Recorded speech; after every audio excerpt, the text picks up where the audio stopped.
Hi friends, welcome to my channel.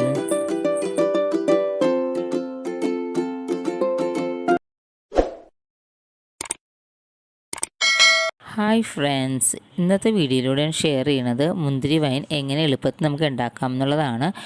അപ്പോൾ ഇതിനു മുമ്പ് ഞാൻ അപ്ലോഡ് ചെയ്തിട്ടുണ്ട്. അത് 1/2 കിലോ മുന്തിരി വെച്ചാണ് ഉണ്ടാക്കിയിരിക്കുന്നത്. ഇത് 3 കിലോ മുന്തിരി വെച്ചാണ് ഞാൻ ചെയ്തിരിക്കുന്നത്. അപ്പോൾ നമുക്ക് വീഡിയോയിലേക്ക് പോകാം. സബ്സ്ക്രൈബ് ചെയ്യാത്ത കൂട്ടുകാരുണ്ടെങ്കിൽ സബ്സ്ക്രൈബ് ചെയ്ത് കൂടി സപ്പോർട്ട് ചെയ്തേക്കണേ. ഇപ്പോൾ 3 കിലോ മുന്തിരിയാണ് ഞാൻ എടുത്തിരിക്കുന്നത്. ഇനി ഇത് എല്ലാം ഞെട്ട് കളഞ്ഞെടുക്കണം. അപ്പോൾ നമ്മുടെ ഈ മുന്തിരി 21 ദിവസമാണ് കേട്ടോ വേണ്ടി വരുന്നത് വൈനായി കിട്ടാൻ വേണ്ടിയിട്ട്. അപ്പോൾ നമുക്ക് എല്ലാം ഞെട്ട് കളഞ്ഞ ശേഷം നന്നായിട്ട് ഇത് വാഷ് ചെയ്തെടുക്കണം. നിങ്ങൾക്ക് വേണമെങ്കിൽ ഉപ്പും മഞ്ഞളും കൂടി ഇട്ട വെള്ളത്തിൽ ഒന്ന് വാഷ് ചെയ്തെടുക്കുന്നതായിരിക്കും കൂടുതൽ നല്ലത്.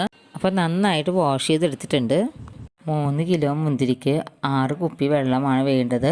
അപ്പോൾ നമ്മൾ ബിയറും കുപ്പിയിലാണ് കേട്ടോ 6 കുപ്പി എടുക്കുന്നത്. പിന്നെ പട്ട വലിയ കഷ്ണങ്ങൾ 10-12 എണ്ണം, ഗ്രാമ്പു ഒരു 6-7 എടുത്താൽ മതി, ഏലക്കായ ഒരു 5 എണ്ണം എടുക്കാം. പിന്നെ നമുക്ക് വേണ്ടത് പഞ്ചസാരയാണ്. 3 കിലോ പഞ്ചസാരയാണ് ഞാൻ ഇതിനായിട്ട് എടുക്കുന്നത്. വെള്ളം തിളപ്പിക്കാൻ വെച്ചിട്ടുണ്ട്. അതിലേക്ക് പഞ്ചസാര, പട്ട, ഗ്രാമ്പു, ഏലക്ക, പിന്നെ കഴുകി വെച്ച മുന്തിരി കൂടി ഇട്ട ശേഷം നന്നായിട്ട് തിളപ്പിച്ചെടുക്കുക. മുന്തിരി നന്നായിട്ട് വെന്ത് വന്നിട്ടുണ്ട്. ഇനി ഇത് ചൂടാറാൻ അനുവദിക്കുക. അതിനുശേഷം മറ്റൊരു പാത്രത്തിലേക്ക് ഇട്ട് കൊടുക്കാം. പിന്നെ വേണ്ടത് 1 പിടി ഗോതമ്പാണ്. ഇത് കഴുകി ഉണക്കിയ ഗോതമ്പാണ്. ഇത് നമുക്ക് കിഴികെട്ടി വേണം ഇട്ട് കൊടുക്കാനായിട്ട്. ഇല്ലെങ്കിൽ നിങ്ങൾക്ക് വേണമെങ്കിൽ സൂചി ഗോതമ്പാണെങ്കിലും കിഴികെട്ടി ഇട്ട് കൊടുത്താൽ മതി. ഇനി ഇട്ട് വെക്കുന്ന ഭരണി ഒരു തരി വെള്ളം പോലും പാടില്ല. എന്നിട്ട് നമുക്കിത് നന്നായിട്ട് അടച്ച് വെക്കണം. അടച്ചു വെച്ച ഭരണിയിൽ ഒരു തുണി കൂടി കെട്ടി വെച്ചാൽ അത്രയും നല്ലതായിരിക്കും. അത്രയും ടൈറ്റാക്കി വേണം വെക്കാനായിട്ട്.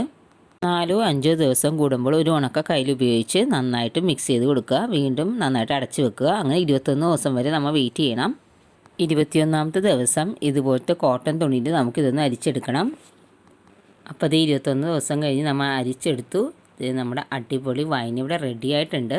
എല്ലാവരും ഇതുപോലെ ഒന്ന് ട്രൈ ചെയ്ത് നോക്കുക. ലൈക്ക് ചെയ്യുക, ഷെയർ ചെയ്യുക. ഇതുവരെ എൻ്റെ ചാനൽ സബ്സ്ക്രൈബ് ചെയ്യാത്ത കൂട്ടുകാരുണ്ടെങ്കിൽ ഒന്ന് സബ്സ്ക്രൈബ് ചെയ്ത് കൂടി സപ്പോർട്ട് ചെയ്തേക്കണേ. തൊട്ടടുത്തുള്ള ബെല്ലൈക്കൺ ഒന്ന് എനേബിൾ ചെയ്താൽ ഓൾ എന്ന ഓപ്ഷൻ ക്ലിക്ക് ചെയ്താൽ ഞാൻ ഇടുന്ന വീഡിയോസിൻ്റെ നോട്ടിഫിക്കേഷൻ നിങ്ങൾക്ക് ലഭിക്കുന്നതാണ്. Till then Nancy signing out.